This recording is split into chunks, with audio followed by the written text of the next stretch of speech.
Hey everybody, Steven Zeller here with Steven's Photography Tips. Today's tip is brought to you by a couple of readers who had requested on the blog that I do a tutorial on how I get that kind of gritty, contrasty effect. Kind of resembles that of the Dave Hill look or some of the stuff that Chase Jarvis does. It's very popular. In some cases it's kind of overplayed. I like it in moderation and gives you a really cool effect on your photos. Alright, so with that we'll go ahead and get started. I'm going to use this photo here that was shot in studio on a plain white seamless background. It's a school-age boy, and this photo is right out of the camera. There's absolutely nothing done to it yet. It's just as I imported it into Lightroom. Alright, so the first thing I'm going to do is I've got a preset here that I nicknamed DHL. Okay, kind of gives me that Dave Hill look. This photo, because it's so bright, it's going to immediately blow out when I apply that. Alright, and what this effect is doing is it's taking my fill light up to a level of 75, leaving my blacks alone, leaving brightness and contrast alone, bringing my clarity up to 50, and also, if you scroll down here, changes my tone curve to strong contrast. Doesn't add any sharpening yet. Okay, so we've got that added. I'll sharpen later because we're going to go into Photoshop. So I'll take care of that there. Now, already, as you can see, the photo's kind of blown out, so what I want to do is I want to start to bring some of that back. I want to darken the photo up, add some more contrast and things like that, and not make him look so washed out. Right now you're going, oh my gosh, this is a horrible photo. But what we'll do is we'll start by bringing the blacks up. Okay, and I'm going to bring the blacks way up here. Okay, probably to about 78 or so. That looks pretty good. Okay, I'm going to add a little bit more contrast. Maybe bring that up to 55, we'll back it off to 50, right around there. Okay. Now, because I brought those blacks up and I brought the contrast level up, the other thing that that's doing is that's also really saturating my colors. Okay. I don't want to do that, so I'm going to grab my saturation slider here and I'm going to drag it to the left and start to desaturate the photo a little bit. Okay. And we'll go with something right around, we'll say, I like a little color in there, so we'll go with -40. Okay. That's where we're going to leave that at. And with that done, what we'll do is we'll go on over to Photoshop. All right, so I'm going to hit Command-E on the Mac, Control-E on the PC. That's going to take my photo right over into Photoshop. Okay.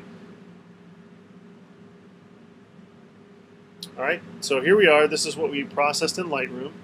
And I'll go ahead and get rid of this other file that was open. Alright, so with our Lightroom adjustments applied, this is what we got. So the first thing I want to do is I'm going to hit Command-J on Mac, Control-J on PC, duplicate my layer. Okay? I'm also going to come over here, hold down my Option or Alt key, and double-click to unlock my layer. Now there's also another method that I can do. I can grab this lock and throw it into the trash. Whichever way you prefer, either one works fine for me. I like to just Alt or Option, double click on the layer to unlock it.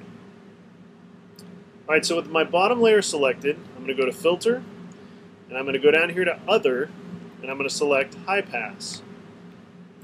Okay, this is the ever famous High Pass filter. I like a radius of about 110 pixels, so we'll set that, click OK. Alright, now my filter's applied. Now you can't see what the filter did because my top layer is still turned on, which is an exact copy of my bottom layer. So I'm going to turn that layer off, and you can kind of see see exactly what the filter does. All right. So I'm going to turn my top layer back on. Now what I want to do to make this effect come through is I want to select my top layer, change my blending mode to overlay. All right. Now, as you can see, things get really kind of gritty, contrasty. Photo's starting to look really bad again. Okay, not a fan of this. So what we'll do is we'll select our bottom layer, which is the layer we applied high pass filter to. Take our opacity, and bring it down to the left to get it down somewhere where it's a little more reasonable. Maybe down around 29%. Looks pretty good for this photo. Bring it up maybe a little bit more. Yeah, I'm going to leave it at 40. Okay. 40 looks pretty good. Now we can get away with this on a child's face because their face is so smooth. If you get into an adult's face where there's blemishes, things like that, facial hair, it's really going to accentuate that in the photo. Alright, So now we have our photos together. We've got the high pass filter applied, our top layer is in overlay mode, and remember that we adjusted the opacity of the bottom layer, not the top layer, okay, which is how much of that high pass filter is applied. So with that, we're going to flatten our image. Then I'm also going to run one of my actions for sharpening. I'm going to use my all-purpose sharpening, which I have a shortcut for.